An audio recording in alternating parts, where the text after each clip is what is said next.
my Feel Good Breakfast Show. Thank you very much for staying with your Feel Good Breakfast Show, Expresso, here on SABC3. A bit of health chat now.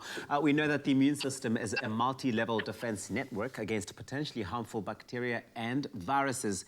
But with the coronavirus pandemic on everyone's mind, there is a lot of attention on the immune system and what role it plays as a defense force against diseases causing bacteria and viruses.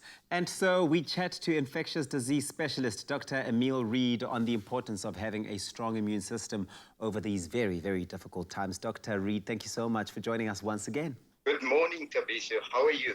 I'm doing very, very well, Doctor. Doctor, the immune system is a big topic at the moment. Why is it important to have a strong and healthy one? Well, Tabiso, the word immune actually means to protect. So it actually makes perfect sense that the body has some system in place in order to fight off illnesses, diseases, parasites, etc. That system is called the immune system. The immune system is made up out of a network of cells, B cells, T cells, lymphocytes, neutrophils, etc.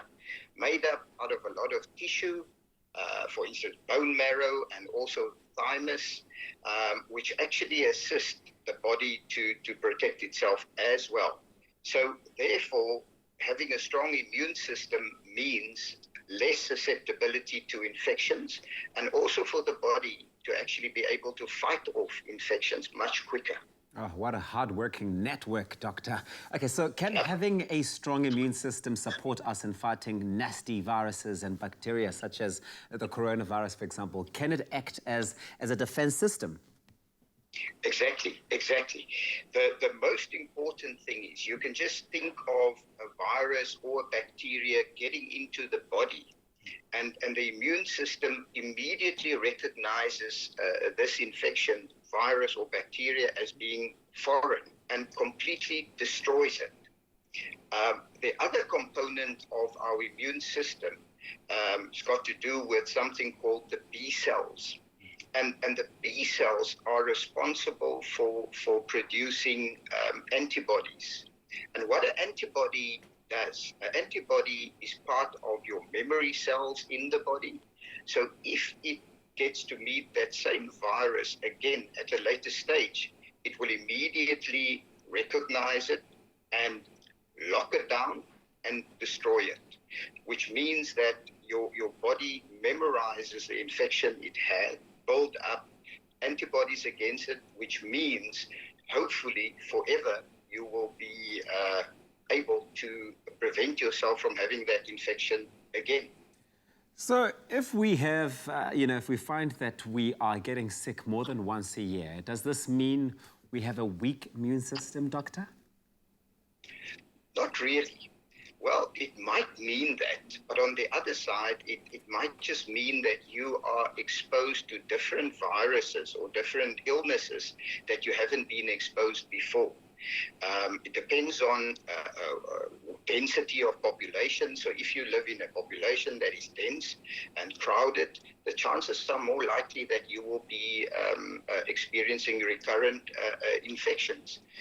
So it's depending on the environment that you find yourself in, but it also depends on your own body's immune system, and there are certain factors that influences our immune system. Some of them are related to diseases we might have, for instance, diabetes, hypertension, and even HIV and AIDS can make your immune system weak.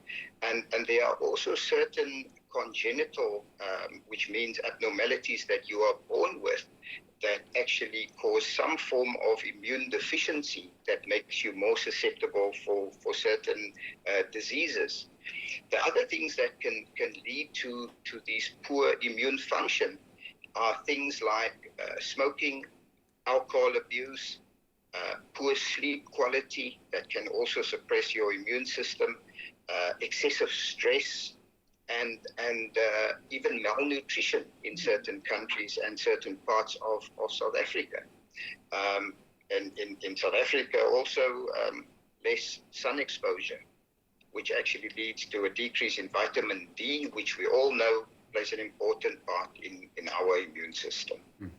What are some of the important factors that one can sort of employ to manage the immune system, to strengthen it, to keep it healthy, Dr. Reid?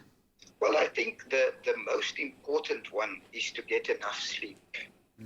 And I think not all of us get enough sleep. I certainly don't get enough sleep. The next one would probably be to drink plenty of water, because it flushes out these toxins, it rehydrates the body, and it carries nutrients to the cells that your body readily need. There are some foodstuffs that are very, very important, like, for instance, berries, blueberries, cranberries, and greens like kale, spinach, broccoli. It's very healthy because it consists of a lot of flavonoids, polyphenols, and antioxidants. Garlic consists of allicin, helps to fight infection. And I think things like nuts and seeds consist of selenium, which is extremely important for our bodies. Then we need to find a way how are we going to manage our stresses and daily stresses, because it leads to anxiety, it leads to depression, lack of sleep, high blood pressure. And under these circumstances, exercises, meditation, reading, etc., before you go to bed are amazing. So all of these things, and I know the list is probably endless, things we can do in order to keep our immune system strong and healthy.